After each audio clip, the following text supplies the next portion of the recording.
I'm sorry, I don't want to stand naked and discuss Zeus sneakers. I'm sorry, I don't want you to find out I'm worthless and superior. I'm embarrassed. Well, I'm humiliated in front of every woman in that room. I'm envying women I don't even know. I'm envying women I don't even like.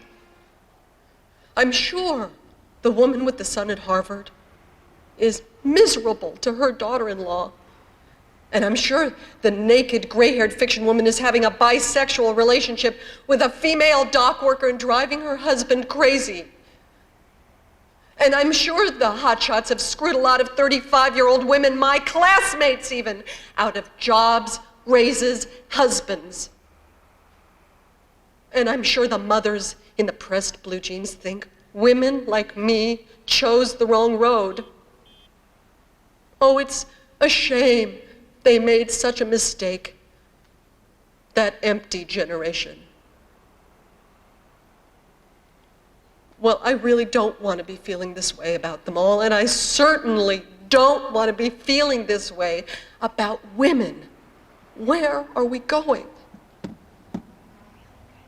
I hear whispers, I hear chairs moving side to side. Yes, I see, I have 1 minute left.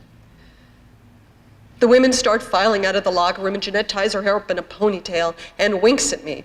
See you in class, Heidi, and don't forget to take a math this time. And suddenly, I stop competing with all of them. Suddenly, I'm not even racing. To tell you the truth, Jeanette, I think I'd better not exercise today. Is everything all right? She puts her arm around me. Are you okay? No, Jeanette. I'm just not happy. And I'm afraid I haven't been happy for some time. I don't blame the ladies in the locker room for the way I feel. I don't blame any of us. We're all intelligent, concerned, good women. It's just that I feel stranded. And I thought the whole point was that we wouldn't feel stranded. I thought the point was we were all in this together.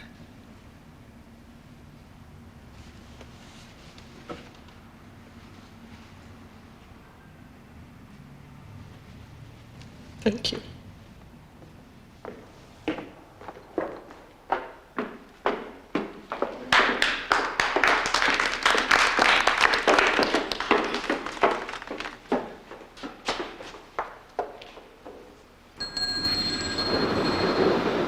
Here you go. Merry Christmas. Thank you. Merry Christmas. Need some help? Is there any way you can carry those 2 boxes into the building for me? Sure, why not? I was closing up anyway. Thank My you. favorite Christmas carols are Rockin' Around the Christmas Tree and I Saw Mommy Kissing Santa You're Claus. welcome. I had lost touch with Peter for around a year. The Christmas Eve, I came to deliver both those Yuletide classics to him. Maybe if you could put me down by the tree. Thanks. Excuse me, miss. The children's ward is closed to visitors after 9 o'clock. Can you come back I tomorrow? just want to make a donation. If you could get Dr. Patron. Dr. Patron is busy, miss. I'll wait. Thank you very much. Merry Christmas. Merry Christmas. Ho, ho, ho. Thanks. Maybe I'll just sit over there. Thank you. He'll be right with you.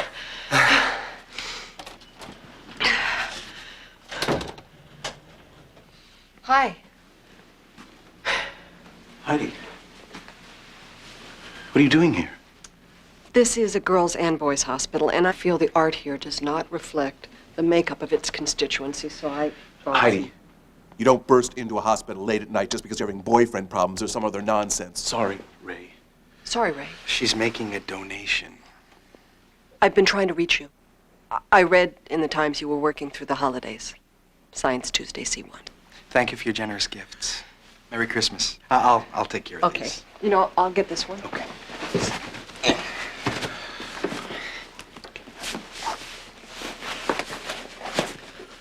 Well, sweetie, you are just brimming with holiday cheer. Heidi, last night 3 immune-deficient children in Queens were burned out of their home because an entire neighborhood preferred they don't return to school next year.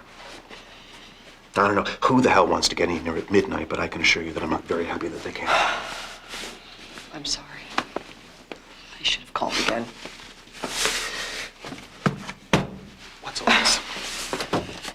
Nothing. Gets better and better. You come here at midnight, Christmas Eve, with boxes of nothing. It's boxes of books, records, clothing, one girl's complete collection. Thank you. We accept.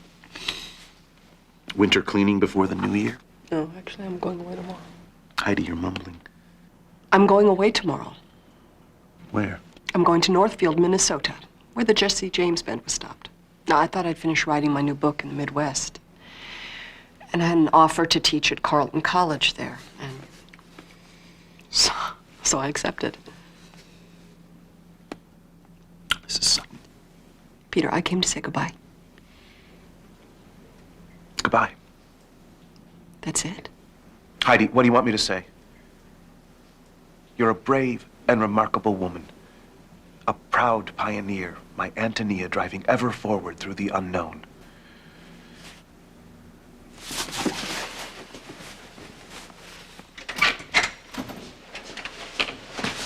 thought you would be the one person who would completely understand. Understand what? Looking back at your life and regretting your choices? Deciding your work, your friends are totally expendable? Peter, you have a life here that works for you. I don't. Right. So I'm expendable too. Peter, stop it. Heidi, you arrived here in the middle of the night and promptly announced that you're leaving tomorrow. I'm just feeling my way through this. I was going to spend a quiet Christmas here with the Hardy Boys. Hardy Boys. Yes, we have a complete collection of the Hardy Boys, Nancy Drew, the Bobbsey twins, and Heidi, which I actually perused last night in your honor. Did you know that the first section is Heidi's year of travel and learning, and the second is Heidi uses what she knows? How will you use what you know, Heidi?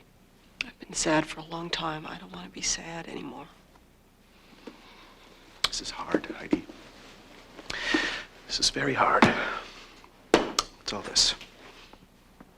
The Mamas and the Papas, Jerry and the Pacemakers, Sam the Sham and the Pharaohs.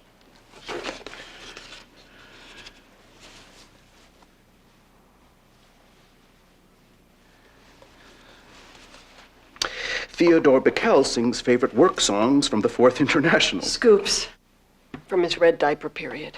History of art, Rembrandt's life and work, The Secret Life of Salvador Dali, famous paintings, an introduction for young people, Mary Cassatt and Philadelphia. Thank you. We don't have any of these. I thought not. Next time a reporter arrives with a surly photographer, I'll tell him, never mind the kid's immune system, just ask him about The Secret Life of Salvador Dali. Honey, I think your starting this unit is remarkable. Your friend Susan's production company sent us a very nice check. Who would have thought that 3 women in a Houston loft would capture the national imagination? It's odd, but I find comforting. What, sweetie?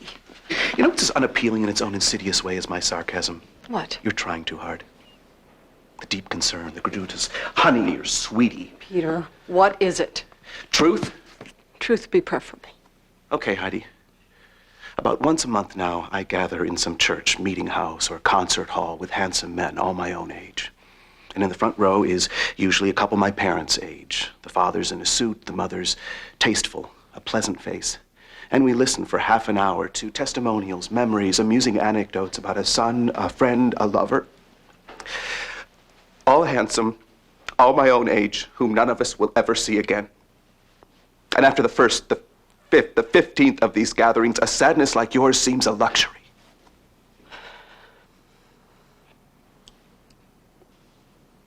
I understand. No, you don't. Not really. I left out one other thing. I just heard my friend Stanley isn't very well. Peter. You see, my world gets narrower and narrower. A person only has so many close friends, and in our lives, our friends are our families. I'm actually quite hurt that you don't understand that. There's no one precious to me in the way you are. But obviously, I can't help you, and you can't help me. So, My best to Jesse James. Peter, we can try. Not if you're off to become someone else. I'll become someone else next year. I'll postpone it.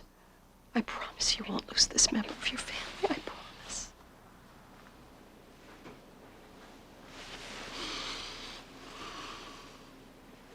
However, if you do stay, I have one specific request. Yes, That you still plan to donate this very fine collection. it's all yours. Mitch Ryder and the Detroit Wheels. Gary Puckett and the Union Gap. Nelson and the Rockefellers. How did we ever become friends? I'm a sucker for a man of taste and talent.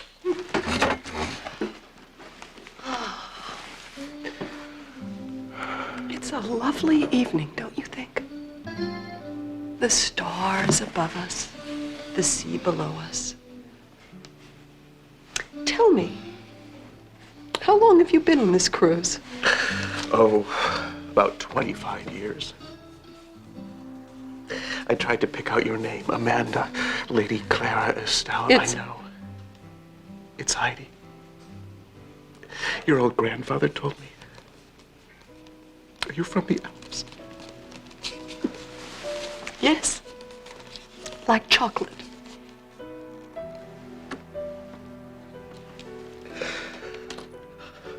I want to know you all my life.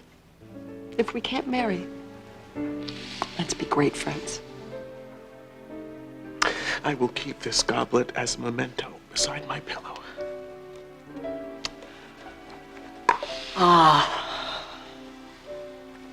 The Shoop Shoop song. Baroque, but fragile. I'm not familiar with the work. Is it in her eyes? Oh no, you'll be deceived. If you wanna know if she loves you so. Merry Christmas, Heidi. Merry Christmas, Peter.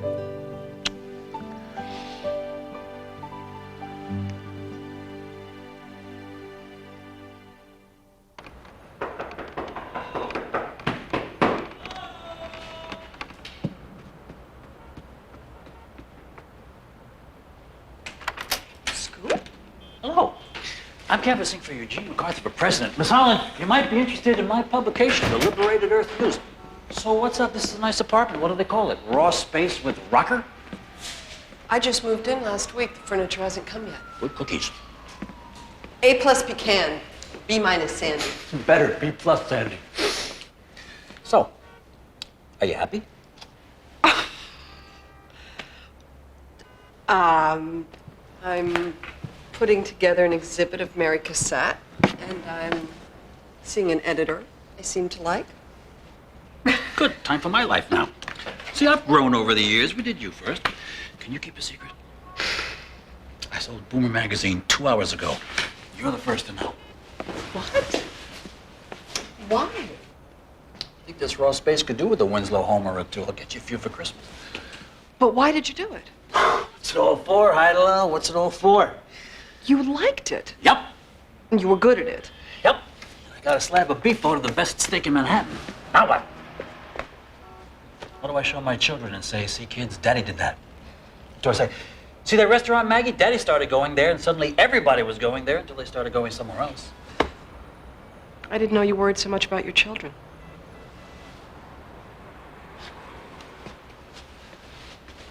We hardly know each other anymore. Sorry. I'm being very self-indulgent, yes? Yes. I'm a spoiled man with superficial values, yes? Oh, don't look at me like that. Like what? Don't look at me with those doe eyes of yours and tell me how spoiled you are. The next thing I know, you'll probably say you never meant to hurt me. Maybe we should try again. Why? You're lonely and I'm lost.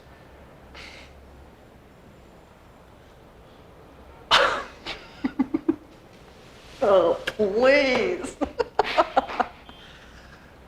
It's nice to see you, Heidela. I have absolutely no idea why Lisa stays married to you. You would have married me. Yes, but I wouldn't have stayed married to you. I never liked your caustic side. You and Peter share that. How is Peter?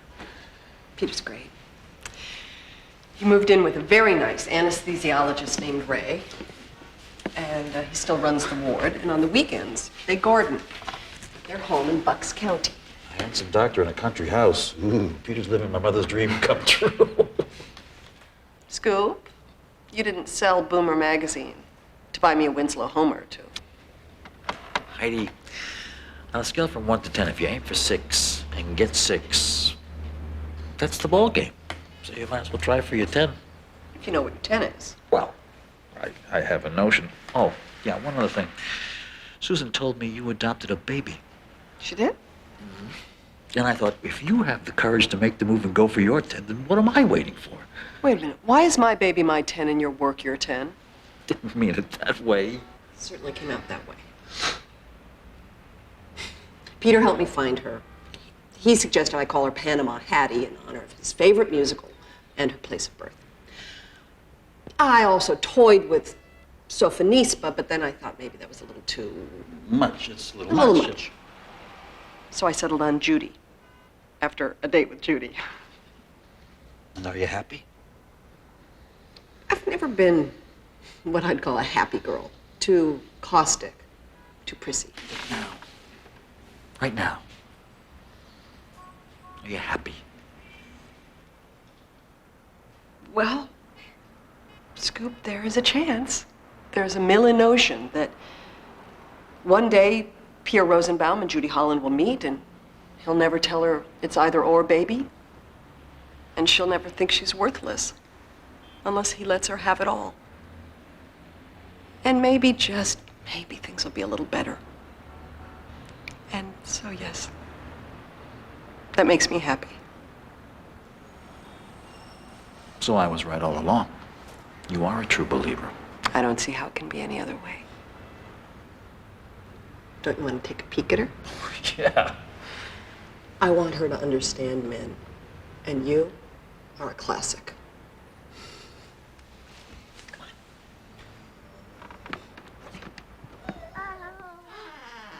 She's up. Hello. Judy Holland. I would like you to meet Scoop Rosenbaum. Hi, Judy. How you doing? Hello, Scoop. They all look like Winston Churchill. A+ intelligence, B- vocabulary. Come on, be generous. A+ vocabulary. A+ vocabulary. Thank you. Oh, damn it. The Wicked Cooks. My kids are doing a play in ethical culture from a novel by Gunter Grass. The freaking Wicked Cooks. I gotta go. Hey, Judy. Judy, I made a list the other day of the people I care about. And your mother made the top 10. Yeah. In fact, she was the only one who made the top 10 through 3 decades. Yeah. Your mother and Smokey Robinson were the standards. Right. Bye-bye, Scoop. Oh, hey, Heidela, if I do something crazy, like announce I'm running for Congress next week, will you and Peter be there? Gay men and single mothers for Rosenbaum. Grassroots movement. Man for all genders. So that's why you sold Boomer. All people deserve to fulfill their potential. Judy, that's what your mother told me in 1968. That first snowy night in Manchester, New Hampshire. America needs heroes. Oh, Scoop, you're many things, but you're not... A mother for the 90s and a hero for the 90s. Bye, Heidela.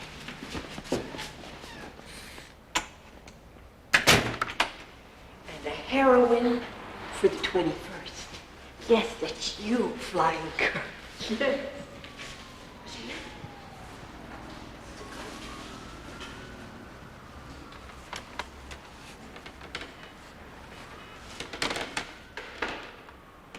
You send me Darling, you send me. Darling, you send me. Honest you do, honest you do, honest you do. Oh.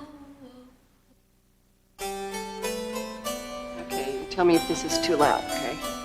The Women's Vision exhibit what's continues this like? as you now enter a room of late 19th and early 20th century portraits by American women artists. Until the mid-19th century, the Academy limited women to portraiture and domestic still life. We start with the more contemporary abstract, Two Things, painted by Joyce Truman. On your right is Annabella with Calla Lilies, 1934 by Mabel Alvarez. Powley by Grace Carpenter Hudson. Jean Charlot by Henrietta Shore, 1927. A Cup of Tea, painted by the Bostonian Lila Cabot Perry. The Tippler by Gladys Nelson Smith. And finally, Mary Cassatt's Mother and Child. Judy, all of these paintings in here were done by women, just like you.